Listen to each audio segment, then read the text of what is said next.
আমরা সকলেই ভাবি ধর্মকর্ম কখনকার জন্য? বৃদ্ধ বয়সের জন্য। কিন্তু ধর্মকর্ম বৃদ্ধ বয়সের জন্য না। ধর্মকর্ম হচ্ছে যখনকার সময় থেকে আমার বুদ্ধি হয়েছে তৎকালীন সময়ের জন্য। একটা উদাহরণ দিই।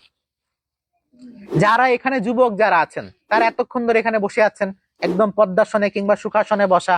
আমি যেরকম এখানে বসে আছি, সবাই বসে এখানে আহুতি দিচ্ছি। অনেকেই আছেন এখানে বসতে পারছেন না, গাঁটের ব্যথা, হাঁটুর ব্যথা, কোমরের ব্যথা, কিংবা বেশিক্ষণ বসে থাকতে পারি না। তাহলে কে বেশি পুণ্যবান, যে পারছে না নাকি যে পারছে? অবশ্যই যে পারছে।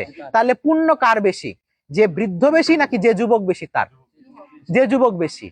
অনেকেই পরীক্ষাতে কি করেন, পরবর্তীতে পরীক্ষা দেন, যে আগে পরীক্ষা দিতে পারেন নাই, পরবর্তীতে যে ফর্ম ফিল আপ করে ইরেগুলার বলে যাদেরকে, রিটেক বা পরবর্তীতে পরীক্ষা দিচ্ছেন, তাদের কিন্তু সার্টিফিকেটের মধ্যে লেখা থাকে যে এই নিয়মিত শিক্ষার্থী না, এ পরবর্তীতে পরীক্ষা দিয়েছে।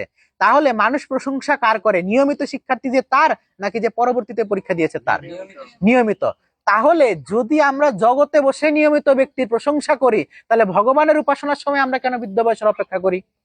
ভগবানের উপাসনা তাহলে কখন করা উচিত?